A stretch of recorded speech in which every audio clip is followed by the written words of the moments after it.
Hey guys, welcome back to our channel. Transportation in animals and plants. तो आज हम पढ़ने वाले हैं एक्सक्रीशन इन एनिमल्स। तो चलिए शुरू करते हैं।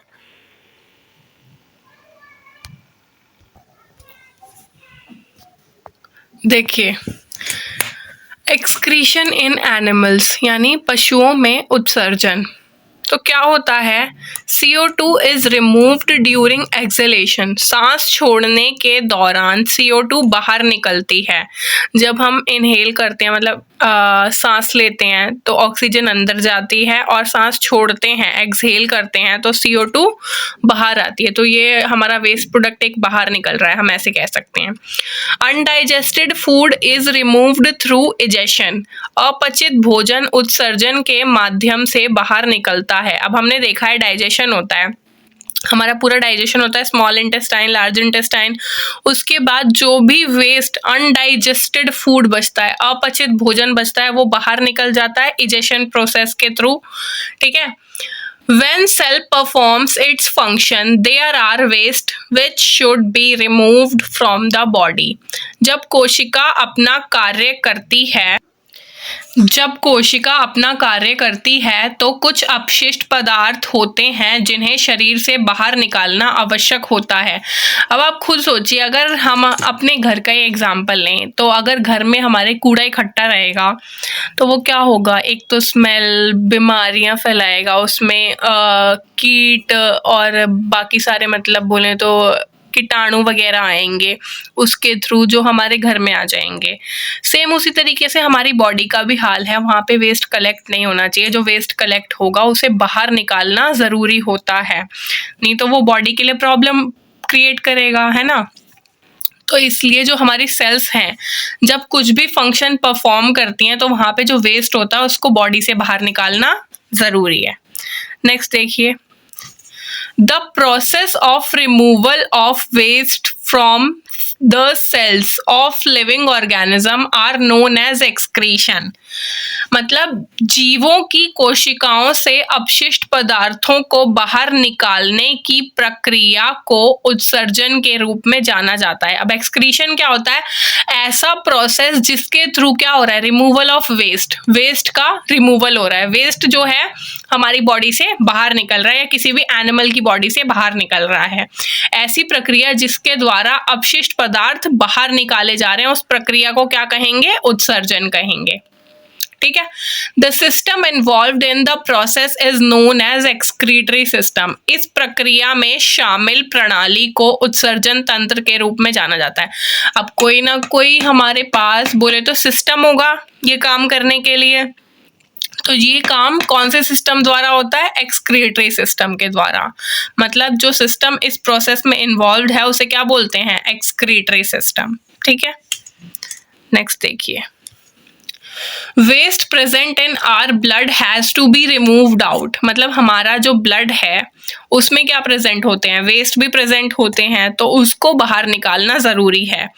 Blood capillaries helps in this process. तो इस प्रोसेस में कौन हेल्प करता है, ब्लड कैपिलरीज हेल्प करती हैं। नेक्स्ट देखिए, when blood reaches kidney it contains substance both useful and harmful for the body. मतलब जब हमारा जो ब्लड है वो किडनी तक पहुंचता है, ब्लड वेसल्स में बहते हुए, तो उसमें क्या क्या सब्सटेंस होते हैं, उसमें दो तरीके के सब्सटेंस होते हैं, एक यूजफुल और दूसरा हार्मफुल। ठीक है। जब रक्त गुर्दे तक पहुंचता है तो उसमें ऐसे पदार्थ होते हैं जो शरीर के लिए उपयोगी और हानिकारक होते हैं। तो पहला यूजफुल है और दूसरा हार्मफुल है। आगे देखिए यूजफुल जो है, useful substance are absorbed back to the blood. मतलब उपयोगी पदार्थ जो होंगे वो वापस रक्त में अवशोषित हो जाएंगे, वापस से ब्लड में चले जाएंगे, एब्जॉर्ब्ड हो जाएंगे। लेकिन हार्मफुल जो होंगे उनका तो बाहर निकलना जरूरी है ना। तो harmful removed out from body as urine के रूप में उसको वेस्ट को बाहर निकाला जाएगा, जिसमें क्या होता है, वाटर होता है प्लस वेस्ट होता है। मूत्र के रूप में शरीर से बाहर निकाला जाता है, जिसमें जल और अपशिष्ट दोनों शामिल हैं। आगे देखिए, देखिए ये हमारा पाथ ऑफ यूरिन है, मतलब किस तरीके से, किस प्रोसेस से, किस रास्ते से होकर गुजरता है यूरिन, उसको देखिए। पहला है किडनी। किडनी में अभी हमने पीछे पढ़ा कि यूजफुल जो है वो वापस चला जाएगा, ब्लड में एब्जॉर्ब हो जाएगा, और हार्मफुल यहाँ से बाहर जाने के लिए आगे बढ़ाया जाएगा। किडनी से कहाँ जाएगा? यूरिनरी ब्लैडर में। यूरिनरी ब्लैडर से यूरेथ्रा, यूरिनरी ब्लैडर में ये स्टोर होगा, फिर यूरेथ्रा, और फिर उसके बाद यूरिनरी ओपनिंग से इसको बाहर निकाल दिया जाएगा। हिंदी में देखिए गुर्दा, गुर्दा के बाद मूत्राशय, मूत्राशय में स्टोर होगा, फिर जब ये फुल हो जाएगा तो उसके बाद मूत्र मार्ग से होते हुए मूत्र द्वार से बाहर निकाल दिया जाएगा। ठीक है, नेक्स्ट देखिए। देखिए urine contains water and salt and it is stored in urinary bladder. मैंने अभी आपको बताया कि जो मूत्र है उसमें पानी और लवण दोनों होते हैं, और यह मूत्राशय में जमा होता है, मतलब यूरिनरी ब्लैडर में ये स्टोर हो जाता है। ठीक है, और जब ये फिल हो जाएगा तो उसके बाद वो बॉडी से बाहर निकाला जाएगा। Adult human normally passes 1 to 1.8 litre of urine in 24 hour, मतलब 24 घंटे में कोई नॉर्मल जो पर्सन है वो कितना लीटर यूरिन पास करेगा? 1 से लेके 1.8 लीटर तक। ठीक है, नेक्स्ट देखिए। ये देखिए ये एक्सक्रीटरी सिस्टम का डायग्राम है। तो ये हमारी ब्लड वेसल्स ही मान लीजिए आप, ये बड़ी बड़ी, क्योंकि रेड और ब्लू जहाँ पे आ जाता है ऑक्सीजनेटेड और डीऑक्सीजनेटेड वाली बात हो गई। ठीक है, ये हमारी किडनीज हैं, 2 किडनी। नीचे देखिए ये जो ये पतली सी ट्यूब्स दिख रही है, ये है यूरेटर। यूरेटर से होते हुए यहाँ किडनी से होके फिर वापस यूरेटर से होते हुए यूरिनरी ब्लैडर में कलेक्ट हो जाएगा, फिर नीचे यूरेथ्रा से होते हुए यूरिनरी ओपनिंग से यूरिन बाहर पास हो जाएगा। ठीक है, नेक्स्ट देखिए।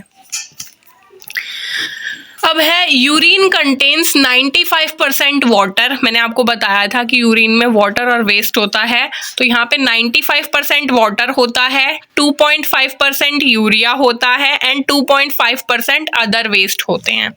देखिए मूत्र में 95% जल, 2.5 2.5% यूरिया और 2.5% अन्य अपशिष्ट पदार्थ होते हैं। नेक्स्ट देखिए, sweat in summers helps us keep cool same as the matka which keeps the water cool for long time due to evaporation through pores। मतलब गर्मियों में पसीना हमें ठंडा रखने में मदद करता है। आप लोगों को सबको गर्मियों में पसीना आता है, सबको ही आता है। ठीक है, तो ये क्या होता है, जो पसीना होता है वो हमें ठंडा रखने में मदद करता है। कैसे? ठीक उसी तरह जैसे मटका होता है, जो आपने देखा होगा गांव में जनरली फ्रिज में पानी नहीं रखा जाता, फ्रिज का पानी नहीं पीते हैं गांव के लोग। वो क्या करते हैं, मटके में पानी रखते हैं और कहते हैं मटके में पानी ठंडा रहता है। ठंडा कैसे रहता है? मटका छिद्रों के माध्यम से वाष्पीकरण के कारण पानी को लंबे समय तक ठंडा रखता है। उसमें क्या होता है, वो जो मटका होता है उसमें छोटे छोटे पोर्स होते हैं। उन पोर्स के थ्रू क्या होता है, इवेपोरेशन होता है, वाष्पीकरण होता है, जिस वजह से पानी जो है मटके में ठंडा रहता है। सेम इसी तरीके से हमारी बॉडी में जो छोटे छोटे पोर्स होते हैं उनके थ्रू जो ये स्वेट बाहर निकलता है, ये हमें कूल रहने में मदद करता है। ठीक है, नेक्स्ट देखिए। Sometimes kidney stops working and the waste gets collected into the blood. Then the excretion takes place through artificial kidney. The process is known as dialysis. पहले हिंदी पढ़ लीजिए फिर समझते हैं। कभी कभी गुर्दे काम करना बंद कर देते हैं और अपशिष्ट रक्त में एकत्र हो जाता है। तब कृत्रिम गुर्दे के माध्यम से उत्सर्जन होता है।